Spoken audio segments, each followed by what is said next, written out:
Muito boa noite, Bruhim Abaim. Semana espetacular, com um assunto não menos espetacular, Bezrat Hashem. Eu queria conversar com vocês hoje, se Deus quiser, sobre um assunto que eu chamo ele de a espinha dorsal de qualquer povo. Na verdade, qualquer pessoa vai pensar provavelmente da mesma forma que a gente está pensando. Mas não só de qualquer povo, como do povo Yehudi, que é um assunto, na verdade, é a espinha de verdade dorsal do nosso povo. Por quê? Porque olha que interessante. O nosso povo, o povo Yehudi, ele começou aonde? O mundo começou em Bereshit. Mas o Bereshit do povo Yehudi, qual que é? A Parashat Bereshit, o começo do mundo do povo Yehudi, qual que é? Se a gente for pensar, talvez dessa forma, é a história de Avraham Avinu. Avraham Avinu não foi o primeiro monoteísta do mundo, é sempre bom lembrar isso. Certeza que Adam Arishon era monoteísta e daí por diante. Avraham Avinu foi aquele que reinstituiu o monoteísmo no mundo. Porém, Avraham Avinu foi o Bereshit, o começo, o DNA, aquela primeira semente do povo Yehudi. E a pergunta que a gente deve fazer é a seguinte, e fazer de verdade, não aquela Torá que a gente já escutou ontem. Asher nochim etzavecha hayom. A Torá tem que ser vista cada dia de uma forma nova. E olhem como a gente vai ver ela de uma forma nova, Bezrat Hashem. Por que Hashem escolheu Avraham Avinu, que foi aquela semente de todo o mundo judaico que existe hoje, que a gente vê nos quatro cantos do globo terrestre? Por que Hashem pegou ele? Por que Hashem escolheu ele?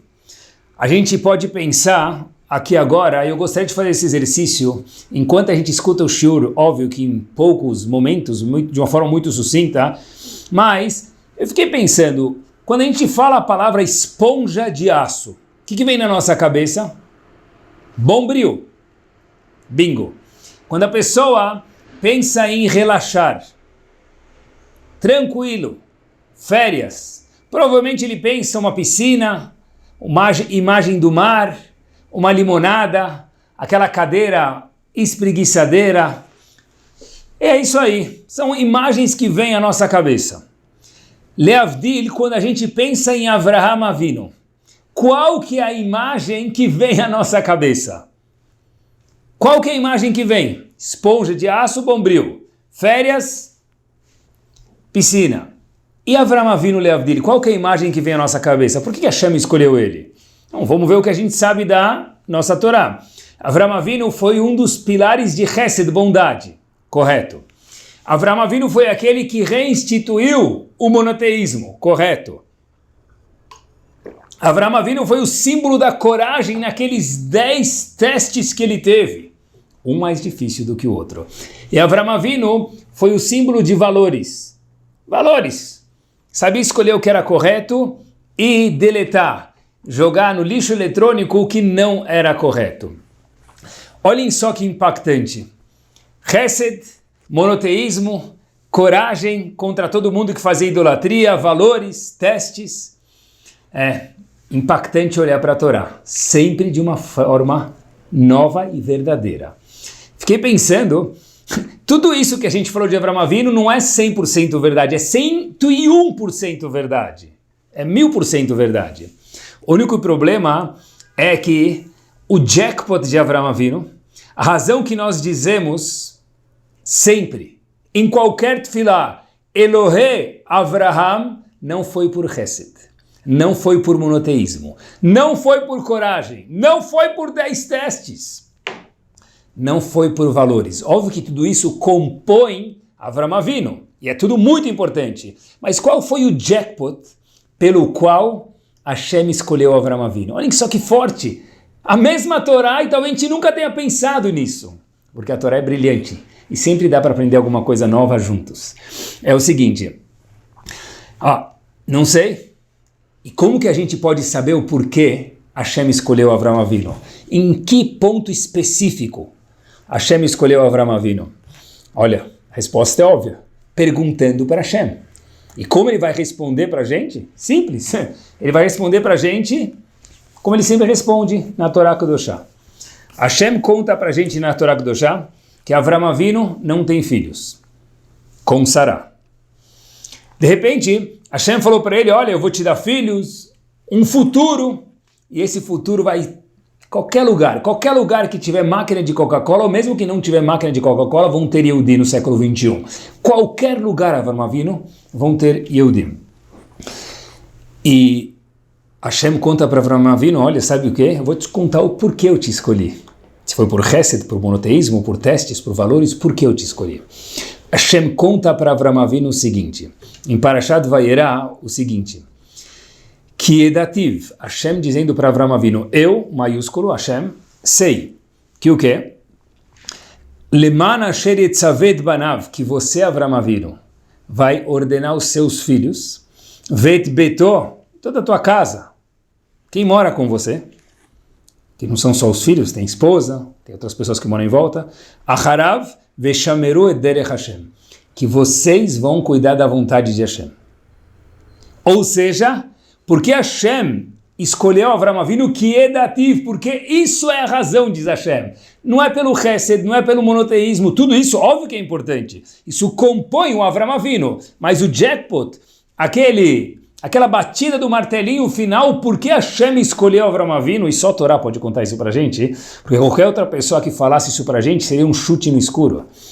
Que é dativo, porque eu sei que você vai passar isso para as próximas gerações. Ou seja, fato que você, Avram Avinu, vai instruir as próximas gerações, isso para mim, Hashem dizendo mais uma vez, é o porquê de você ser Elohe Avraham. Para sempre vão olhar para mim, Hashem dizendo mais uma vez, como o Deus de Avram Avinu. Eu estou associado a você, por quê? Porque eu sei que você vai se preocupar com a sua continuação.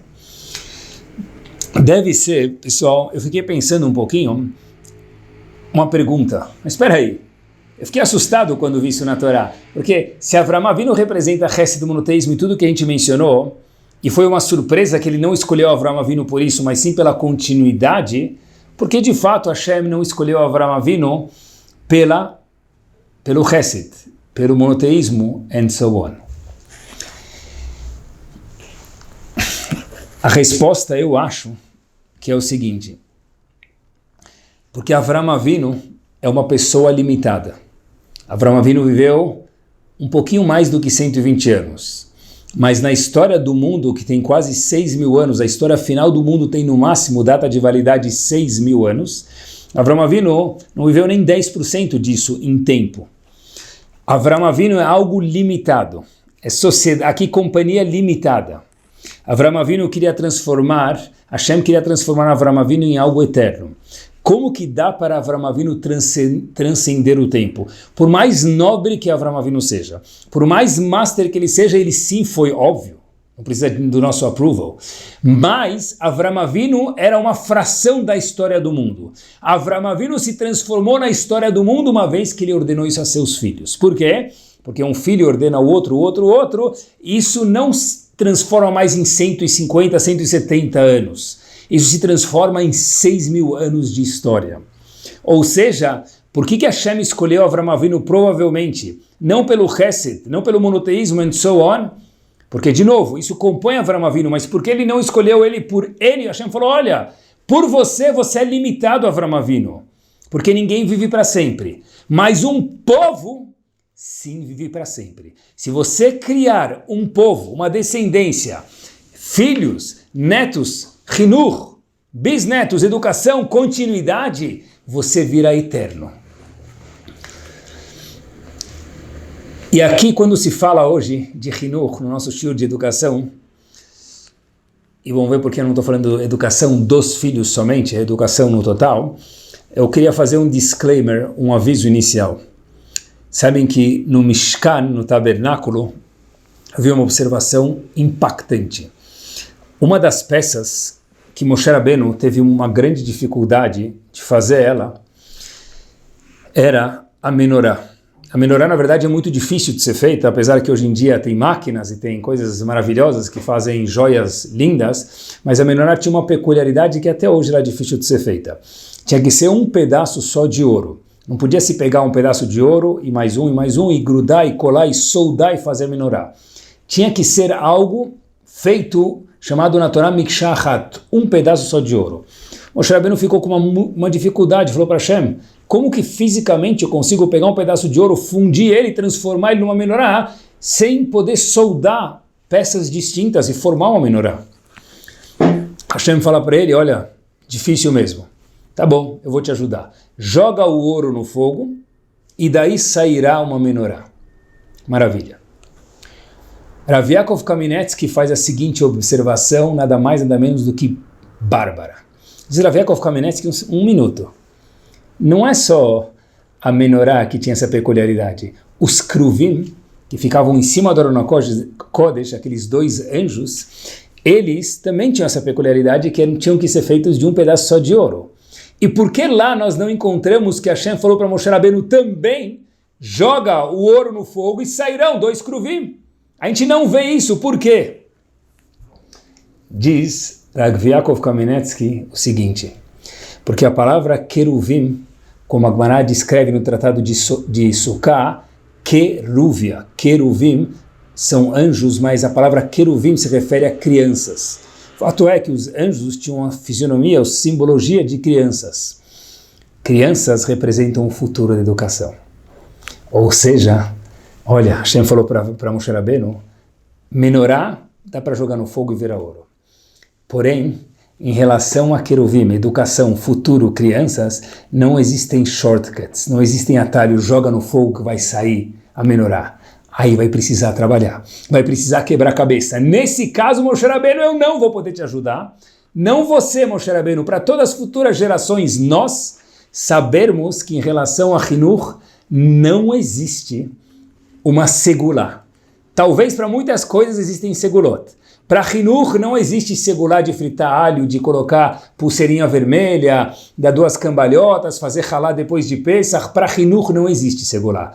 Para Hinur existem alguns pontos que a gente vai, Bezerra Hashem, aprender juntos e outros que a gente deve ter escutado coisas magníficas em outros momentos. Não dá para jogar no fogo e vai sair um filho. Daí não existe, para Hinur não existe. Para menorá, Hashem falou, eu posso te ajudar. Então o primeiro ponto é que não existe uma receita única e universal. Por quê? Porque nós somos diferentes, nossos filhos são diferentes de uma família para outra e dentro da mesma família também são diferentes. Então não existe uma tomada que ela é para todo mundo. Tem 110, 220, em relação aos filhos tem muito mais do que 110 e 220 volts. Mas alguns pontos e algumas diretrizes a gente sim tem. É o seguinte, existem algumas dicas e a primeira que vai é o seguinte, a tefilá de uma mãe, a tefilá de um pai, ela tem que existir. Quando a gente fala de tefilá, a gente sempre se lembra de ir na sinagoga rezar. Não é isso, tefilá. Também é tefilá. Tefilá é conversar com Hashem em português em casa. Tefilá é conversar com Hashem na cozinha. Tefilá é conversar com Hashem no escritório. Isso é tefilá. Pode ser com teilim, pode ser com palavras do nosso coração, pode ser depois de estudar uma Gemara, cada um é diferente. Isso é tefilá. E tefilá não pode faltar nunca e para ninguém, porque no banco tem um valor garantido pelo Banco Central. Em relação a Hinur, não existe nada garantido por ninguém, independente de quem são os pais e quem é o filho. Olhem só, falando em tefilá, pessoal, o impacto master que a tefilá tem nos nossos filhos. Tefilá, mais uma vez, é conversar com Hashem. Vamos ver da história também. A história verdadeira se passa com nada mais, nada menos que o pequeno Meir. Meir próprio contou essa história quando era mais velho, mas na história, por enquanto, ele é Meir, uma criança. Ele conta que em 1894, quando eu tinha, ele próprio contando a história, Meir, 7 anos de idade, eu entrei no quarto da minha mãe e eu escutei ela falando, isso é uma tefilá também, para si mesma, falando alto para Hashem, Hashem, não existe um dia perdido que eu possa recuperar. Hashem, cada dia que for perdido não dá mais para recuperar. E hoje vai ser um dia perdido, Hashem.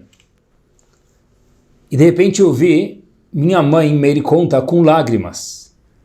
Um dia perdido não dá mais para recuperar. Eu fiquei meio assustado, eu falei, mãe, o que você está falando? Eu escutei ela murmurando e dava para ouvir a voz. Eu falei, mãe, como assim um dia perdido não dá para recuperar? A que você está se referindo, com quem você está falando? Disse a mãe, estou falando com Hashem. A que você se refere? Diz a mãe de Meir o seguinte, Meir, nós contratamos um melamed, antigamente não tinham escolas, então cada pessoa tinha um professor particular. Contratamos um melamed, um professor, de Pesach, agora, hoje, até o mês de Elul. E esse melamed, esse professor, vem de Sochachov, da cidade de Sochachov. E eu ofereci para ele 300 rublos, mais o custo do transporte.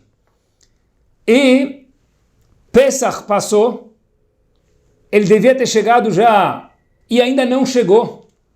E eu fiquei pensando para mim mesmo e falando, olha, cada dia perdido é irreparável, não tem conserto. São mais 2 dias que você já está sem o melamed, sem o professor.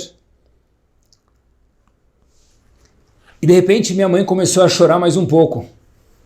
Foi um sentimento de verdade, íntegro. Uau! Minha mãe falou mais uma vez, mais um dia em vão, um dia perdido que nunca mais vai dar para recuperar. Naquele mesmo dia o melamed chegou, um pouco mais tarde.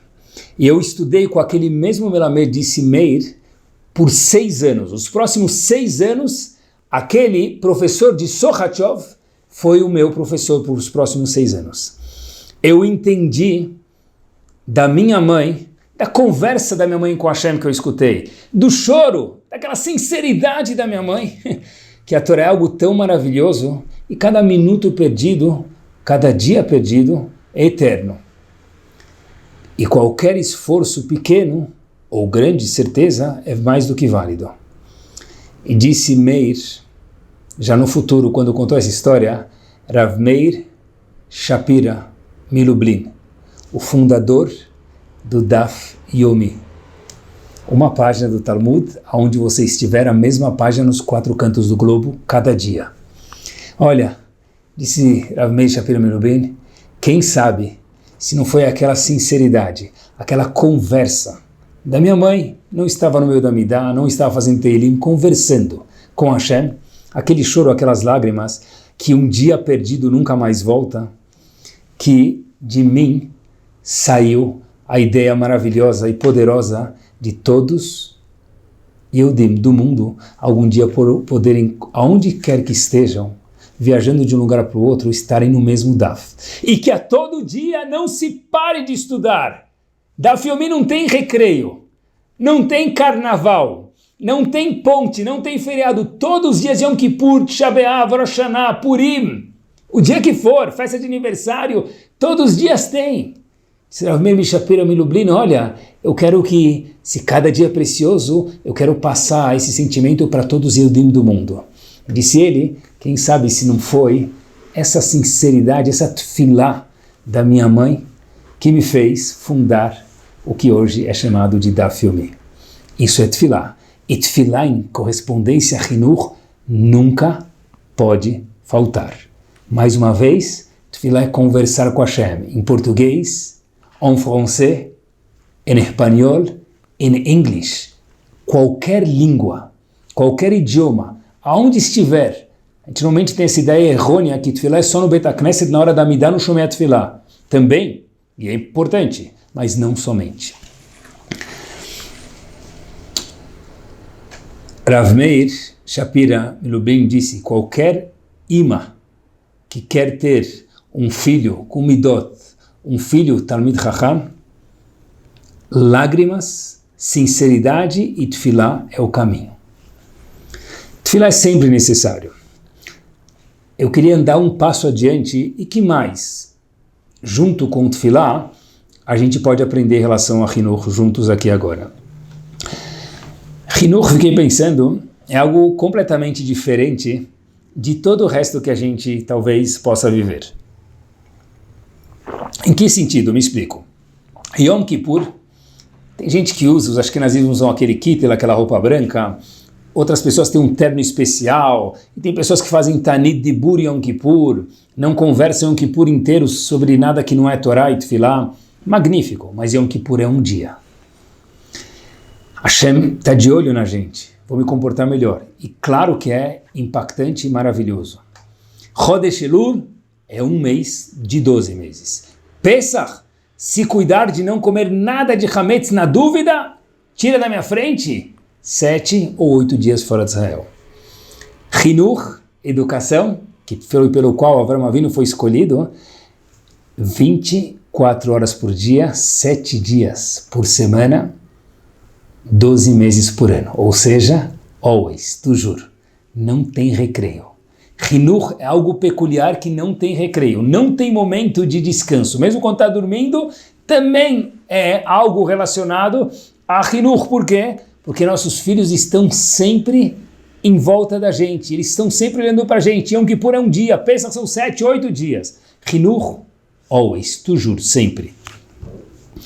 Nós estamos sempre sendo filmados. Cada pai e mãe é um ator. Não ator de dublar, de enganar, não é isso que eu quis dizer. Cada pai e mãe é um ator onde o público que está olhando, os espectadores são os nossos filhos, aqueles que moram na nossa casa. É verdade, quando a gente está na sinagoga, está no trabalho, a gente pode ser outra pessoa. Quando a gente está na rua, a gente pode ser outra pessoa. Na sinagoga, a pessoa pode andar tudo arrumadinho, se comportar de uma forma fina, que é muito importante. No trabalho, ser muito educado, especialmente se ele tem um patrão, então ele precisa do patrão, ele vai ser educado e com razão. Quando a pessoa tem pessoas ao redor dele, ele tende a ser uma pessoa. A pessoa de verdade é aquela que chega em casa. Fechou a porta de casa, esse é o eu verdadeiro da pessoa. E é aí que começa o Chinuch. Porque nossos filhos não aprendem da gente em Yom Kippur quando a gente balança na reza. Um pouco. Quando a gente, 7 dias de Pesach, talvez, é parte, mas não só isso. Quando a gente passa a fronteira da rua para a nossa casa, a gente fala, cheguei, agora eu posso ser quem sou eu, é nesse momento que os atores estão olhando para a gente na nossa casa. E acho que é por isso que não é por acaso que se a gente for olhar no hino nacional, a gente vê as seguintes palavras. Beshivtecha bevetecha uvlechtecha baderech ushocbecha uvkumecha. A gente fala veshinantam levanecha. Eu vou ensinar para os meus filhos a mitzvah de Chinuch, de ensinar para os nossos filhos, que foi pela qual, mais uma vez, Hashem escolheu Avraham Avinu. Quando eu vou ter que fazer ela? Diz o Pasuk, Beshivtecha bevetecha, Habib, quando você estiver sentado em casa, o Blechtecha baderech, quando você estiver no caminho, o Beshocbecha uvkumecha, quando você dormir e acordar. Casa, dormir e acordar, tudo acontece no mesmo lugar. No caminho é quando você estiver na rua. Grande parte do Chinuch é Beshivtecha bevetecha, aí que começa o passuco. Quando eu vou ensinar meu filho Beshivtecha bevetecha, Shochbecha uvkumecha, ao deitar à noite em casa e ao acordar, que horas eu vou dormir? Que horas eu acordo? Como eu me comporto em casa? Chinuch é exemplo. Não por exemplo, já que a gente está falando de exemplos, na verdade, se a gente for olhar, o semáforo demorou para abrir. E quando abriu, tinha alguém, obviamente, no celular na minha frente, que demorou para andar, e eu fiquei para trás, tendo que esperar mais uma vez o semáforo abrir. Qual que é a minha reação? Meu filho está no carro. Isso é Chinuch. Na verdade, o Chinuch é, o elevador demorou para chegar. E quanto mais vezes a gente aperta o botão, ele não chega mais rápido. A gente sabe disso, mas é instintivo. Quantas vezes a gente aperta o botão e fala, uf, uf, uf. Isso é Chinuch. É isso mesmo. Exemplos específicos que eu pensei com carinho, para o shiur ficar prático. Hoje não tem janta, demorou a janta para sair ou não tinha janta. Qual que é a minha reação? Tudo isso é Chinuch. Ou muita gente fala de emuná para os nossos filhos. Tem que ter emuná, tem que ter emuná, tem que ter emuná. Ok, meus filhos viram que alguma coisa que eu queria muito fazer não deu certo. Qual foi a minha reação? Aí que vem sim a emuná. Não é tanto do shiur de emuná. É como nós reagimos para isso, porque nós somos a inspiração, mesmo que a gente não pense ser assim, nós somos a inspiração dos nossos filhos. Eles serão nossa sombra. O filho que menos quer ser igual ao pai, quando a gente vê ele crescer, ou a filha igual à mãe, quando a gente vê ele ou ela crescer, a gente vê, uau, parece um xerox da mãe dela, do pai dela, dele. Por quê? porque na verdade eles acabam por osmose absorvendo da gente. Quando teve alguma coisa que a gente fez e deu certo, o que a gente falou? Yes? Ou, junto com yes, Hodul Hashem Kitov Kilam Hazom. Hashem, como você é gentil. É aí que as crianças aprendem a emuná. Muito menos do que no shiur, no que Duvar Torá, no que precisa ter emuná, no que ficar repetindo 1000 vezes em casa. Quando alguém liga para a gente e pedir tzedakah, e às vezes os pais saem para os filhos não ouvirem. Eu acho que está errado, eu acho que os filhos têm que ouvir os pais dando tzedakah.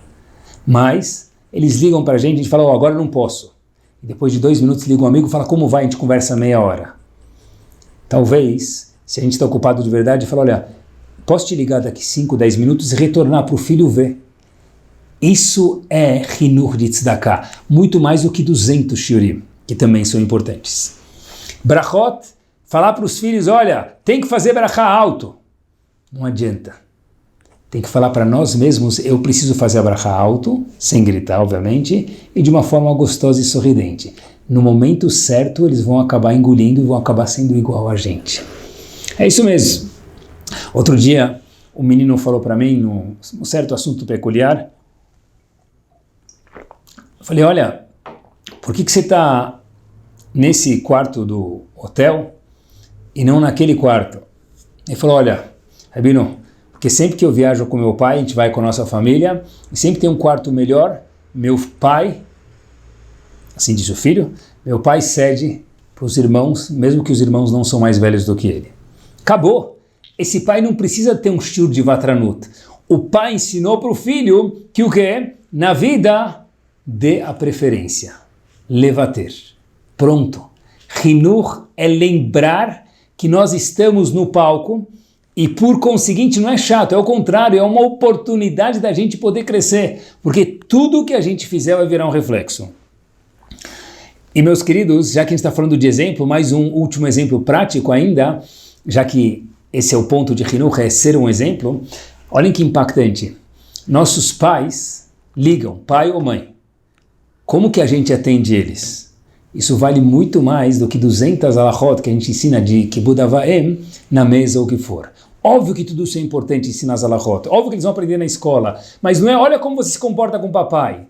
Olha como eu, sem falar, me comporto com meu pai. Olha como eu me comporto com a minha mãe. Não precisa nem falar, ele vai ver, em algum momento a ficha vai cair. Hinur é tefilá, Hinur é ser bom exemplo. O nosso eu se reflete neles. Eu fiquei pensando nisso, eu acho que essa é a resposta para alguma pergunta que eu sempre tive. Em Pirkei Avot, está escrito no Perek Hei, o seguinte, quem tem 3 midot, e o Pirkei Avot menciona as 3 midot, é aluno de Avram Avinu. E quem tem outras 3 midot diferentes é aluno de Bilam Arashá. Eu fiquei pensando, por que está falando dos alunos de Bilam Arashá? Por que não fala de Avram Avinu e de Bilam? Fala, Avram Avinu era assim e Bilam era assado. Por que fala aluno de Avram e aluno de Bilam? Porque, meus queridos, para a gente saber quem era Avram Avinu de verdade, para a gente saber Leavdil quem era Bilam de verdade, é olhar para as próximas gerações, filhos ou, no caso, alunos. Porque o eu de verdade não é quem Avram Avinu estava na rua, Bilam que estava na rua, era em casa. E esse em casa é visto nos nossos filhos. O nosso ser se reflete neles. Eu queria ver com vocês mais um passo adiante, algo nada mais, nada menos do que mega power. Olhem que interessante, olhem que master, meus queridos. A nossa Torá é tão brilhante. Eu, na verdade, fiquei de verdade emocionado quando vi isso. Se a gente for olhar na Torá Kedoshá, Avram Avinu, que a gente falou que foi o símbolo do primeiro, e Hashem falou, eu vou escolher você, Avram Avinu. Por quê? Porque você vai instruir as próximas gerações. Eu tenho um problema com essa informação, que está natural, obviamente, que a gente mencionou já há momentos atrás. Avram Avinu tem um filho chamado Yitzhak. Yitzhak nasce, e lá em Parashat Vayera, está escrito que a gente vê Avram indo levar Yitzhak para Akedah, e eu tenho bad news, notícias ruins para vocês. Eu fui procurar na Torá algum diálogo entre Avram Avinu e Yitzhak. E eu encontrei 2 versos que aparecem em Parashat Vayera. Vayomer Yitzhak el Avram. leio para vocês no fim de Parashat Vayera, Yitzhak falou para Avram Avinu, Avram, meu pai, né?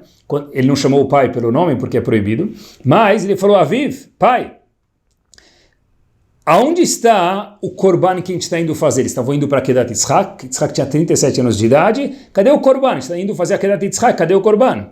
Avram Avinu retruca para o seu filho, segundo o Pasuk, e diz para ele, olha, Hashem vai mostrar para a gente o Korban quando a gente chegar lá no lugar desejado.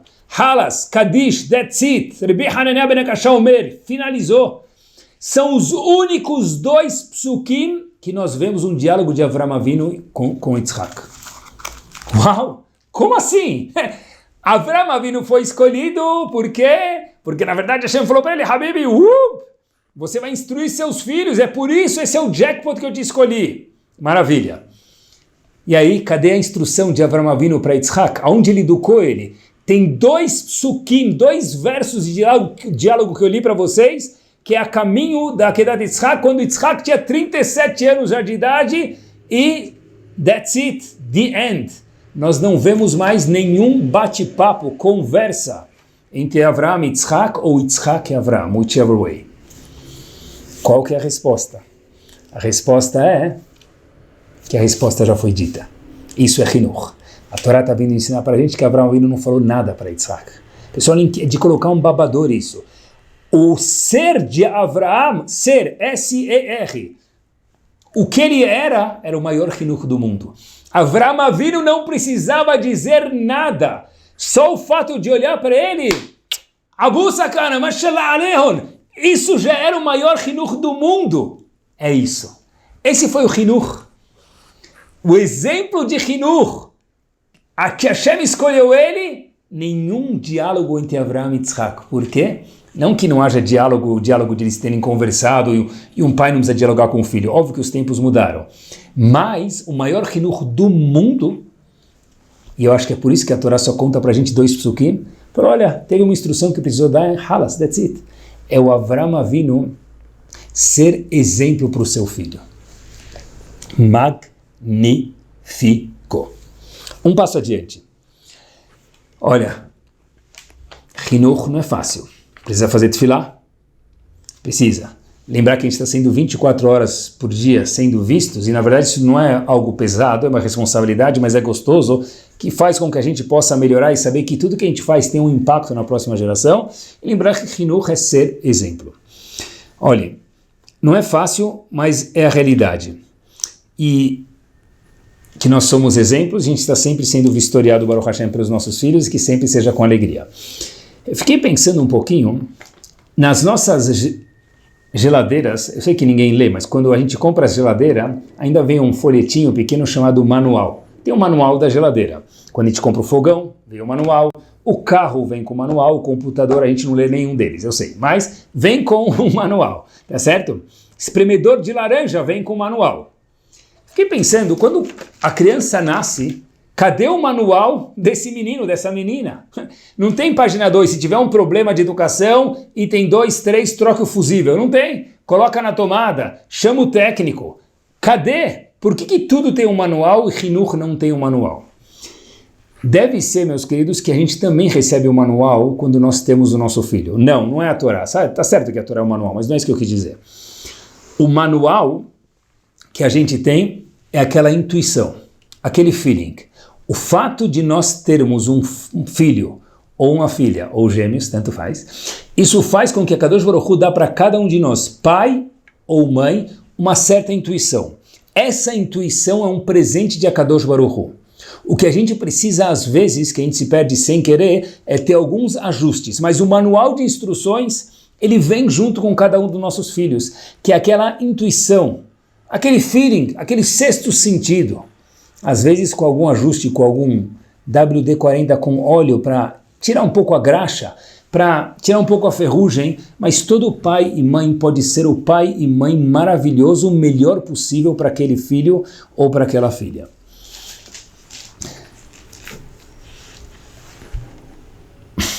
Com carinho, que é o próximo ingrediente, para o nosso Hinuch refletir nos nossos filhos, também vai.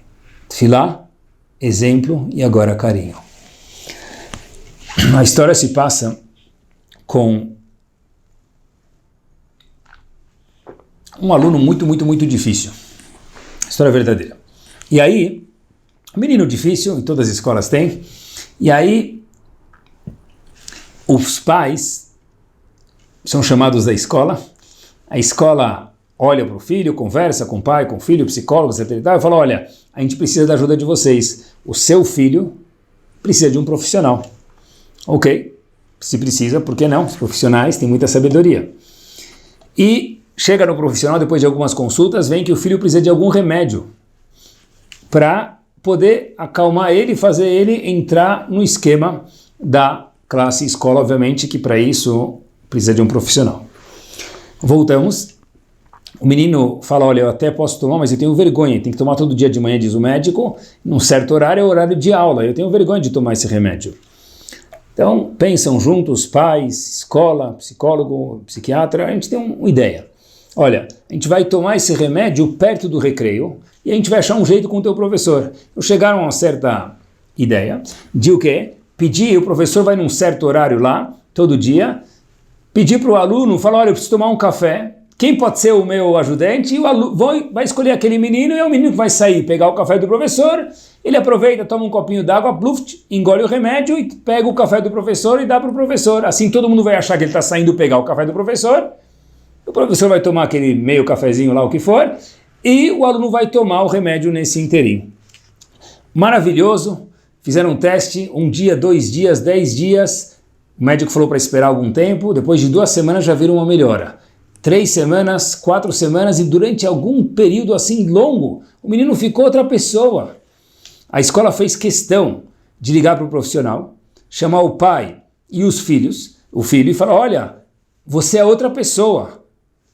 Você, na verdade, fez o que você precisava fazer, passou essa vergonha do remédio, a gente achou uma solução e muito obrigado, o seu professor não para de te agradecer, você mudou, você é uma pessoa muito melhor e mudou de pessoa. E os pais falaram para o aluno, parabéns meu filho, parabéns de verdade, o remédio está te fazendo muito bem.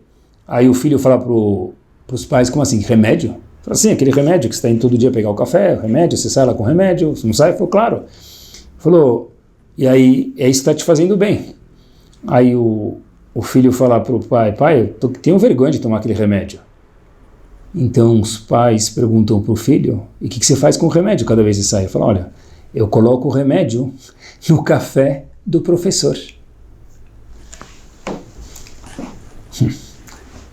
A ideia impactante que tem aqui, verdadeira, é a seguinte, ele nunca tomou o remédio, o professor tomou. No caso, às vezes é o professor que precisa do remédio. Não sempre, claro. Às vezes somos nós pais que precisamos daquelas gotinhas, porque o problema não está nos filhos muitas vezes, e nem nos pais, porque ninguém tem problema. É um ajuste que é necessário. Hinur é exemplo.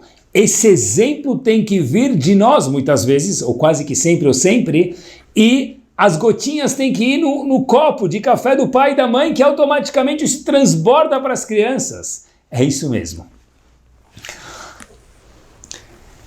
O uso da nossa boca, o nosso sorriso, existindo ou bravo, we choose, a forma com a qual nós fazemos brachot, como a gente acorda, o horário de acordar, meus queridos, difícil. Agora vem. O mexer ou não mexer no celular, somos exemplos. Não adianta falar não mexe no celular. Tem que esperar, tem que fazer tefilá e também tem que não mexer no celular na hora da tefilá. Tem que não mexer no celular na hora do café, do almoço ou da janta. Tem que não mexer no celular o dia inteiro. A primeira coisa que eu faço, se eu vou mexer no meu celular, eles vão ver. Se eu trabalho sobre a minha pessoa de ir para o CNIS, para fazer tefilá, rezo, e depois eu ligo o meu celular, eu coloco ele online, algum dia meus filhos vão olhar para isso. É agora? Não sei, depende da nossa tefilá. Depende da ajuda de Akadosh Baruch Hu. Mas nós precisamos ser o exemplo, meus queridos. É isso mesmo. A gente tem que entender que nossos filhos são igual um quebra-cabeça, meio complexo mesmo, não sei de quantas mil peças. Mas não dá para forçar para a peça encaixar lá dentro. Tem o momento certo, tem o timing certo. Mas uma coisa que não tem timing, que é always, é o exemplo. E atenção, psicologia positiva, que é o que o mundo tanto fala hoje em dia, é muito importante. Chokhmah bagoim tamim, o mundo tem muito a nos ensinar. Elogio, peguei você no flagra, maravilhoso. Coisas boas têm que ser pegas no flagra, muito mesmo, é verdade. Peguei você no flagra, olha que legal que você acordou. A mesma energia quando ele não acorda tem que ser gasta quando ele acorda. A mesma energia quando ele vai mal na prova tem que ser verbalizada com elogio quando ele ou ela vão bem na prova. Essa é a psicologia positiva, pelo menos a mesma energia. A gente assume que o certo é given, tem que fazer, e o errado tem que dar bronca. O mundo vem nos ensinando que isso não é correto. Como que eu faço isso? Tem que colocar gotinhas no meu cafezinho. Eu preciso ser uma pessoa mais sorridente, mais up, para poder elogiar os outros mais. Automaticamente vai continuar daí para frente. Peguei você no flagra. Ótimo, em coisas certas, especialmente. Fazer um big deal dos acertos. Uma festa de cada acerto, de verdade. E um ponto em específico a se concentrar quando fala de Hinuch dele, não podia pular, chegando no estágio final do nosso shiur, é o seguinte. Muita gente fala, na minha época, nós pais falamos, se eu falasse assim com os meus pais, se eu chegasse em casa depois de tal horário, baby. Outro dia um jovem até me falou, Rabino, por que eu preciso saber escrever? Falei, peraí, vai. Talvez a tabela periódica eu até entendo. Apesar que eu também decorei. Talvez prótons e nêutrons, ok. Talvez amebas parasitas em biologia, ok. Não sei o que você quer fazer, mas saber escrever é básico. Falou, hoje em dia não mais. Falei, como assim? Ele logo me falou uma informação muito importante e verdadeira. Olha, não que eu não saiba escrever, não que eu ache que não é importante escrever, mas ele falou uma informação muito verdadeira. Hoje em dia ninguém mais escreve à mão, é no computador, é no celular, e nem escrever não precisa, a gente pode até editar. E quando a gente escreve qualquer coisa, o computador, o celular, ou o que for, ele corrige sozinho. Pergunta boa, boa observação. A gente ainda precisa aprender, mas eu não sei por quanto tempo, porque em algum momento vão começar a escrever pela gente. É só editar e o corretor corrige. Os tempos mudaram. Antigamente não falava assim com meu pai, antigamente não podia chegar a tal hora em casa, antigamente precisava saber escrever mais do que hoje em dia, pode ser? É isso mesmo, os tempos mudaram. Fiquei pensando quanto mudou dos meus pais, Zichrono Libraha, para mim, e quanto mudou de mim para os meus filhos. Pessoal, não dá para fazer uma forma científica isso, ou quantificar isso, mas dá sim para, de alguma forma, um pouco que a gente possa pensar juntos aqui, o quanto que mudou dos meus pais para a minha pessoa, X, e da minha pessoa para os meus filhos, 10X. A geração mudou muito mais rápido, muito mais veloz, de uma forma muito diferente do que era antes. Não existe antes a gente fazer assim, Salamat, Tfilat HaDerech, antes era, hoje não é mais. O mundo mudou. A nossa gravata mudou, o nosso relógio mudou, o óculos mudou, a kippah mudou, a decoração da casa mudou. O Hinuch também mudou, porque a matéria-prima ela é diferente. E nós também somos, em parte, diferentes.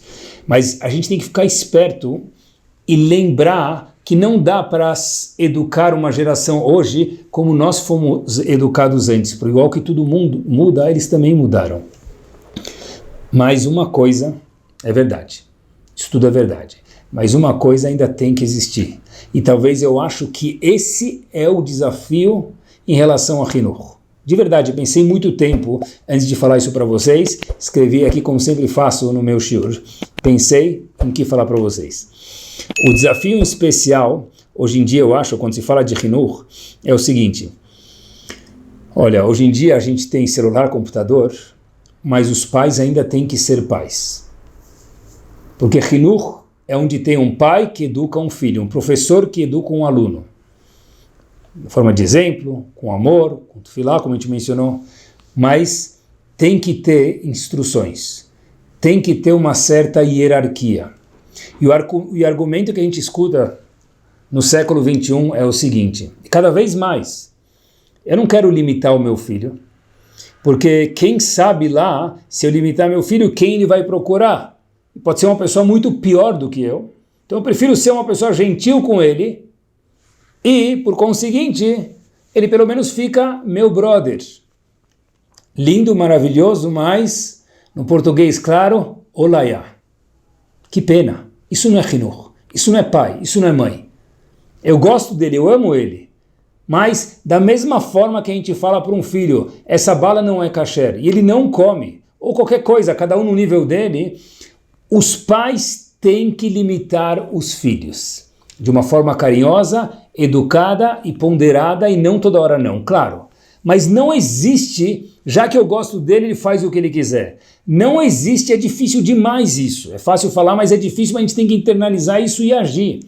Não existe de forma nenhuma, meus queridos, que o diálogo em casa é dar dinheiro, dar carona e me compra um tênis. Peraí, tem que ser também, e é o desafio, mais uma vez, podia falar mais 1000 vezes, é o desafio do nosso século limitar nossas crianças. Porque o mundo no futuro vai acabar limitando eles. Talvez a internet é ilimitada. O Wi-Fi pode ser que seja limitado, mas o mundo não é ilimitado. O salário que eles vão ter amanhã não é limitado. A paciência do cônjuge não é limitado. A paciência do patrão, do sócio, do funcionário não é limitado. Tudo é limitado. Como que eles vão saber lidar com essas limitações se eles nunca tiveram limitações? Se a gente não tem o poder, a gente acha pelo menos, que pode limitar eles, tem que limitar, porque quem ama de verdade, com carinho e com muitos sims, é aquele que limita. Saber que é obrigatório haver uma hierarquia em casa. Não existe o filho sentar na cadeira do pai sem pedir permissão.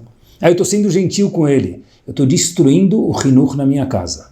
Porque eu posso ser o melhor amigo do meu filho, mas ele ainda tem que lembrar que eu sou pai e ele é filho. Eu sou mãe e ela é filha ou filho. Uma criança, quando a gente vê ele, a gente fala é uma criança, ele tem 1,70 m, ela tem 1,70 m.